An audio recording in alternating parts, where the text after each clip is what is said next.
এটা সৌদি আরব, নবীর দেশ। এটা অনেকেই মনে করে খুব ভালো দেশ। এটা এদেশের মানুষ ফেরেশতার মতো। আসলে এটা নবীর দেশ ঠিক আছে, কিন্তু ভাই এটা আবার কিন্তু আবু জাহেলের দেশ। এই দেশে হাজার হাজার শ্রমিক বিভিন্ন দেশের থেকে এই দেশে আসছে। বাংলাদেশ থেকে, ইন্ডিয়া থেকে, আরো বিভিন্ন দেশের থেকে এদেশে এসে চাকরি করতেছে তাদের ফ্যামিলির মুখে হাসি ফোটানোর জন্য। তারা,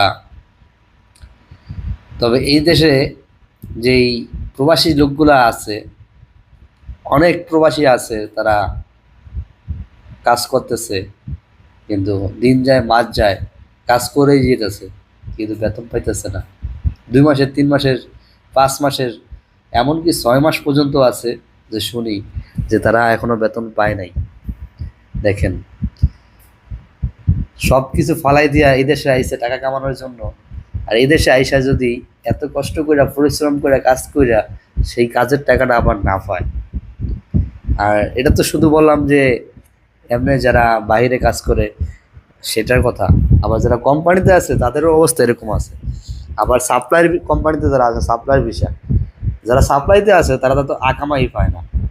তারা আইসে সাপ্লাই বিষয়, সাপ্লাই কাজ করবে, কিন্তু তাদের আকামাটা যে দিব সে আকামাটা দেয় না। কিন্তু বলে দিচ্ছি কি, আসলে আকামা দিব, কাজ দিব, মাস শেষে বেতন ঠিক মতন পাইবো, কত আশায় তারা এর আইসে আর কত কথা বলছে, কিন্তু এরা আসার পরে আকামা তো দূরের কথা, কাজ করে সেই কাজের বেতনও পায় না।